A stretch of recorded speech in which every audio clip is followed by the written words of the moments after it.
પ્રદેશ પ્રમુખ તરીકે નિયુક્ત થયા બાદ અમિત ચાવડા અમદાવાદ પહોંચ્યા. એરપોર્ટ પર કોંગ્રેસના નેતાઓ અને કાર્યકરોએ અમિત ચાવડાનું સ્વાગત કર્યું. ગુજરાત પ્રદેશ કોંગ્રેસના પ્રમુખ તરીકે નિમણૂક બાદ અમિત ચાવડાનું પહેલું આગમન અમદાવાદમાં થયું હતું.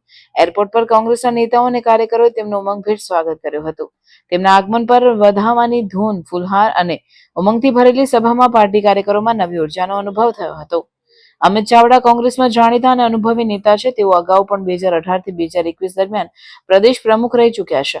હવે ફરીથી પ્રમુખ બનતા પાર્ટી અને કાર્યકરમાં આત્મવિશ્વાસ અને સક્રિયતા વધવાની આશા છે. અમિત ચાવડા જમીન સ્તર પર કાર્યકરોમાં લોકપ્રિય છે અને સ્થાનિક સમસ્યાઓને લઈ હંમેશા લાગણીશીલ રહ્યા છે. અમિત ચાવડાની સાથે સાથે તુષાર ચૌધરીને ગુજરાત વિધાનસભામાં કોંગ્રેસ પક્ષના નેતા બનાવી નિમાયા છે. આ સંગઠનાત્મક ફેરફારો પક્ષને વધુ મજબૂત બનાવવા અને આગામી 2027ની વિધાનસભા ચૂંટણી માટે તૈયારીના ભાગરૂપે કરવામાં આવ્યા છે. કોંગ્રેસની આગેવાની હેઠળ પણ પક્ષ વધુ સંગઠિત અને મજબૂત બનશે તેવી આશા જતાવવામાં આવે છે. અમિત ચાવડા રાજકારણમાં શુદ્ધ છબી ધરાવે છે અને રાજકીય પરિવારમાંથી આવે છે. તેઓ મધ્ય ગુજરાતના આણંદ જિલ્લાથી આવે છે અને 5 વખતથી ધારાસભ્ય તરીકે ચૂંટાતા આવ્યા છે.